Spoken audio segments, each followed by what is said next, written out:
Everyone, welcome back to my channel. तो आज हम करेंगे क्लास 7 इंग्लिश हनीकॉम्ब से chapter number 10 the story of cricket की क्रिकेट की कहानी। कि देखिए क्रिकेट कहाँ से आया, मतलब पहले कहाँ खेला जाता था या कब इसका इन्वेंशन हुआ है। तो चलिए देखते हैं। Before you read, sport is an integral part of a healthy life. जो स्पोर्ट है, जो खेल है, वो हमारी हेल्दी लाइफ का एक अभिन्न हिस्सा है। इंटीग्रल पार्ट मतलब अभिन्न हिस्सा है। It is one way in which we amuse our self. यह एक तरीका है जिसमें हम अपने आप को एंटरटेन करते हैं। अम्यूज यानी एंटरटेन करते हैं या एंजॉयमेंट करते हैं। compete with each other and stay fit, एक दूसरे के साथ compete यानी मुकाबला करते हैं, कंपटीशन करते हैं और फिट रहते हैं। among the various sport such as hockey, football and tennis, जो बाकी खेल हैं, जो हमारे हॉकी, फुटबॉल और टेनिस की तरह ही, इन सारे खेलों की तरह ही cricket appears to be the most appealing national entertainment today. जो क्रिकेट है वो भी इन बाकी खेलों की तरह ही एक नेशनल एंटरटेनमेंट की तरह ही सामने उभर कर आ गया है। How much do we really know about the game called cricket? हम कितना जानते हैं, कितना जानते हैं क्रिकेट के बारे में? तो चलिए देखते हैं The story of cricket. Cricket grew out of the many sticks and ball games played in England 500 years ago. जो क्रिकेट था वो 500 साल पहले इंग्लैंड में खेला जाता था स्टिक और बॉल से। स्टिक और बॉल से बहुत सारे गेम खेले जाते थे, उनमें से ही एक क्रिकेट जो था वो एक गेम था। The word bat is an old English word. जो बैट, जो वर्ड है, वो एक पुराना इंग्लिश वर्ड है दैट सिंपली मीन स्टिक और क्लब। तो इसका जो मतलब होता है वो एक सिंपल सा है कि स्टिक या फिर क्लब कह सकते हैं। बाय द 17th सेंचुरी के में, या फिर 17वीं जो कह सकते हैं हम, 17वीं शताब्दी में cricket had involve enough to be recognizable at a distinct game. जो क्रिकेट था वो इवॉल्व हो चुका था यानी फैल चुका था। किसकी तरह? एक गेम की तरह, एक जाने पहचाने गेम की तरह ही पहचाना जाने लगा था till the middle of the 18th century. अब 18th सेंचुरी के मध्य में के बीच में क्या हुआ? बैट्स वर रफली the same shape as hockey sticks. जो बैट्स होते थे, जैसा अभी ऊपर बताया गया है कि जो बैट होते थे वो उनकी जो शेप होती थी वो एक हॉकी स्टिक की तरह होती थी। तो आपने देखा होगा हॉकी स्टिक कैसी होती है, ऊपर से स्ट्रेट होती है और बॉटम से बैंड होती है। तो curving outward at the bottom, bottom से बाहर की तरफ कर्व होती है। There was a simple reason for this. इसका एक बड़ा ही सिंपल सा रीजन था कि ये इसको ऐसी शेप क्यों दी गई। The ball was bowled under arms along the ground and the curve at the end of the bat gave the batsman the best chance of making contact। तो ये जो कर्व थी, ये इसकी शेप कर्विंग क्यों बनाई गई? इसका एक सिंपल सा रीजन था कि जब भी जो बॉलर होता था, जब वो बॉल फेंकता था तो वो अंडर आर्म्स फेंकता था, ठीक है। तो अंडर आर्म्स जब फेंकता था तो ग्राउंड के पास से फेंकता था, यानी वो ग्राउंड से टच होके निकलती थी। And the curve at the and, और जो बैट के नीचे जो कर्व होता था वो बैट्समैन को एक चांस देता था उसे कांटेक्ट करने का, बॉल से कांटेक्ट करने का।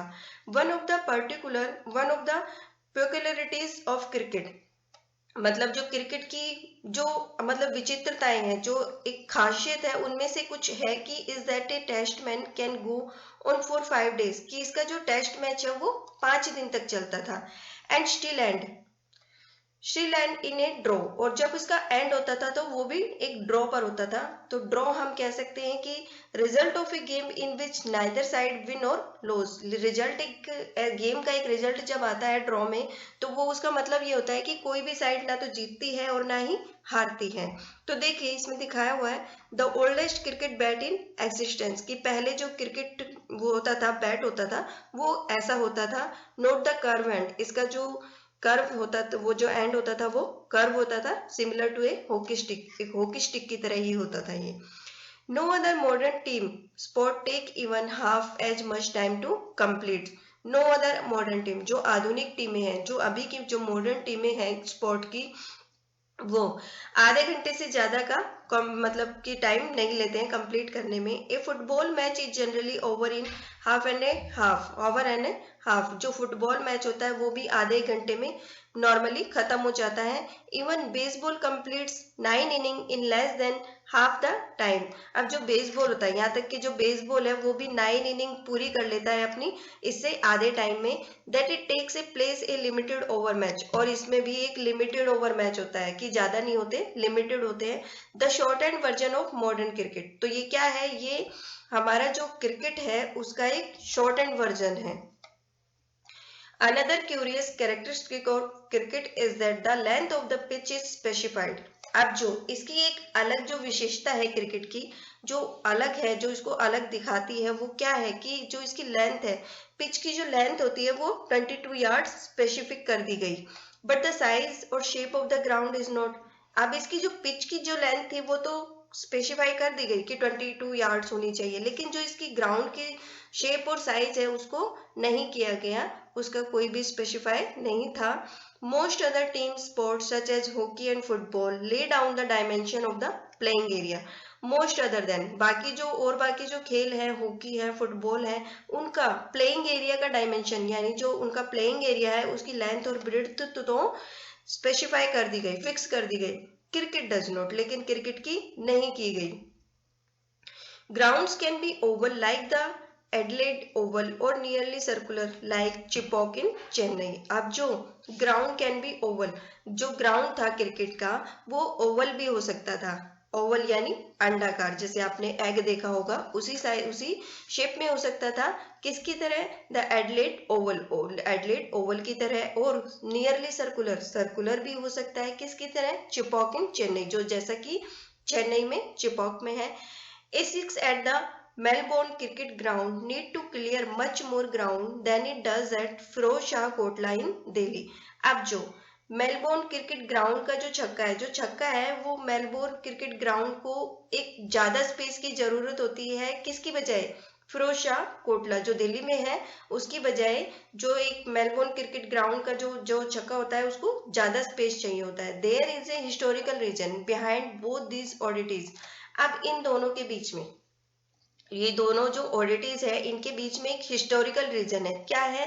Cricket was the earliest modern team sport to be codified. जो क्रिकेट है, जो अर्लीस्ट, जो अभी की जो आधुनिक टीम है उसको कोडिफाइड कर दिया गया। कोडिफाइड यानी कुछ रूल्स बनाए गए, यानी कुछ तय किया गया खेल में। The first written law of cricket were drawn up in 1744। जो इसका जो फर्स्ट लॉ था, जो लॉ ऑफ क्रिकेट था, वो फर्स्ट कब लिखा गया? 1744 में। दे स्टेटेड, उन्होंने क्या स्टेटमेंट दी? उन्होंने कहा the principal shall choose from amongst the gentleman present to umpire who shall absolutely decide all dispute. मतलब कि उन्होंने ये स्टेटमेंट दी, उन्होंने कहा कि जो रूल्स हैं, जो प्रिंसिपल होगा, वो बाकी जो वहां पर जो जेंटलमैन प्रेजेंट होंगे उनमें से 2 एम्पायर को चूज करा जाएगा और वो क्या करेंगे? Who shall absolutely decide all dispute, जो कि सारे झगड़ों को, सारे मसलों को सुलझाएंगे, डिसाइड करेंगे कि क्रिकेट में क्या होना चाहिए, क्या नहीं, कैसा गेम है या नहीं है। The stumps must be 22 inches high. जो स्टंप है, जो गेम क्रिकेट का जो स्टंप होता है वो 22 इंचेस कर दिया गया। And the bail across then 6 inches, और जो उसके ऊपर जो बेल होती है वो 6 इंचेस कर दी गई। The ball must be between 5 and 6 ऑन्सेस, और जो बॉल होनी चाहिए उसका वेट 5 और 6 ऑन्सेस होना चाहिए। And the 2 set of stumps 22 yards apart. अब जो 2 स्टैम्प्स हैं, जो क्रिकेट में 2 स्टैम्प्स होते हैं, उनके बीच में कितनी दूरी होनी चाहिए? 22 yards. The world first cricket club was formed in Hamilton in the 760s। अब जो वर्ल्ड का जो फर्स्ट क्रिकेट क्लब था वो कब बना, कहाँ पर बना? वो हैमिल्टन में बना 17 या 16 में, 1760 में। And the Marylebone cricket club was founded in 1787। और जो मैरी ब्लोन क्रिकेट क्लब था, एमसीसी जो था, वो कब बना? वो 1787 में बना। During the 1760 and 1770 it became common to pitch the ball through the air rather than roll it along the ground। अब 1760 और 1770 के बीच में क्या कॉमन हो गया गेम में? ये जो क्रिकेट था इसमें एक चीज कॉमन हो गई कि जो बॉल फेंकी जाएगी वो एयर के थ्रू भी फेंकी जाएगी, यानी ऊपर से फेंकी जाएगी बजाय कि ग्राउंड पे लुढ़कानेंगे along the ground. This change give bowlers the option of length. अब जो ये चेंज हुआ है कि जो बॉल है उसको अंडरआर्म ना फेंक के थ्रू द एयर फेंका जाए, तो इससे क्या हुआ, इससे बॉलर को एक चांस मिला लेंथ बढ़ाने का, लेंथ का जो ऑप्शन मिल गई। डिसेप्शन थ्रू द एयर की बॉल को एयर के थ्रू फेंका जाए, plus increased pace. It also open new possibilities for spin and swing. अब जो था ये जो एयर के थ्रू बॉल फेंकने वाला था, इसने एक नई थी पॉसिबिलिटीज ओपन कर दी स्पिन और स्विंग की। इन रिस्पॉन्स, अब इसके रिस्पॉन्स में batsman had to master timing. अब जो बैट्समैन था वो मास्टर बन गया टाइमिंग एंड शॉट सिलेक्शन की, उसको टाइम और शॉट के लिए सिलेक्शन करने में उसको भी महारत हासिल हो गई। One immediate result was the replacement of the curved bat with the straight one. अब वन इमीडिएट रिजल्ट, अब इसके तुरंत बाद एक रिजल्ट और था जो सामने आया, क्या था? Replacement of the curved bat. जैसे कि मैंने आपको पहले बताया कि जो बैट थे वो एंडिंग पे कर्व्ड होते थे, बॉटम से कर्व्ड होते थे, तो उनको रिप्लेस कर दिया गया स्ट्रेट से, कि जो बैट है वो अब स्ट्रेट होगा। The weight of the ball was limited to between 5.5 to 5.75 ounces. अब जो बॉल का वेट था वो भी लिमिट कर दिया गया, क्या कितना होना चाहिए? 5.5 और 6.25 ऑन्सेज होना चाहिए। And the width of the bat to 4 inches, और जो बैट की जो विड्थ है, जो चौड़ाई है, वो होनी चाहिए 4 inches. In 1774, the first leg before law was published. अब 1774 में पहला नियम बन गया, कौन सा? फर्स्ट लेग बिफोर का जो नियम था वो बनाया गया। ऑल्सो अराउंड दिस टाइम, इसी टाइम के आसपास, ए थर्ड स्टैम्प बिकेम कॉमन। अब पहले 2 स्टैम्प होते थे, लेकिन अब एक थर्ड स्टैम्प भी कॉमन कर दिया गया। बाय 1780, अब 1780 में 3 days had become the length of major match. अब पहले तो जैसे मैच था हमारा 5 दिन तक चलता था, लेकिन अब जो मेजर मैच है, जो बड़े से बड़ा मैच भी है, वो 3 दिन तक चल सकता है। And this year also saw the creation of the first 6 seam cricket ball. अब इसी साल क्या देखा गया कि जो बॉल है, जो क्रिकेट बॉल है, वो 6 सीम की होनी चाहिए, यानी उस पे जो सिलाइयां है वो 6 लाइन ही होनी चाहिए, वो बनाई गई। ये देखिए, ये है Pavilion of the Maryland cricket club. तो जो 1874 वाला जो है, ये है मैरीलैंड क्रिकेट क्लब का पेविलियन। तो चलिए आगे देखते हैं। If you look at the games equipment, अगर गेम के उपकरण, यानी जो गेम का सामान होता है खेलने के लिए, जैसे हमारे पास क्या क्या होता है, गेम बैट, बॉल या फिर स्टंप वगैरह होते हैं, तो जो गेम का उपकरण होते हैं उनको देखते हुए you can see how cricket both change with changing times yet fundamentally remaining true to its origin in rural England. You can see, आप देख सकते हैं कि how cricket both changed with changing time, की टाइम के अनुसार cricket में changing हुई, कि पहले तो जो बैट है उसकी जो शेप है वो चेंज कर दी गई, बॉल पे 6 सीम कर दिए गए, ग्राउंड लिमिट कर, वो स्टैम्प की ये जो लेंथ है वो लिमिट कर दी गई, बाकी और भी अदर चेंजेस हुए हैं। Yet fundamentally remain true to its origin in rural England, लेकिन जो फंडामेंटली था, जैसे इसका जो मेन जो था वो चेंज नहीं हुआ, ये ओरिजिन ही रहा, जैसा कि इंग्लैंड के रूरल में होता था, रूरल यानी ग्रामीण में। Cricket's most important tools are all made of natural pre industrial material. जो क्रिकेट के जो इंपॉर्टेंट टूल्स होते थे वो नेचुरल चीजों से ही बनते थे। The bat is made with leather twine and cork. ये बॉल आएगा, the ball is made with, जो बॉल थी वो किससे बनती थी? लेदर से, ट्वाइन से और कॉर्क की बॉल होती थी। Even today both bat and balls are handmade, not industrially manufactured. यहाँ तक कि जो आज भी जो बैट होते हैं या बॉल होते हैं वो हैंडमेड होते हैं, इंडस्ट्रियल मैन्युफैक्चर्ड नहीं होते, यानी फैक्ट्रियों में नहीं बनते। The material of the bat changed slightly over time.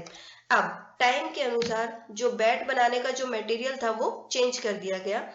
Once it was cut out of a single piece of wood, कि पहले तो जो था ये एक सिंगल पीस से बनता था, लकड़ी के एक सिंगल पीस से बनता था।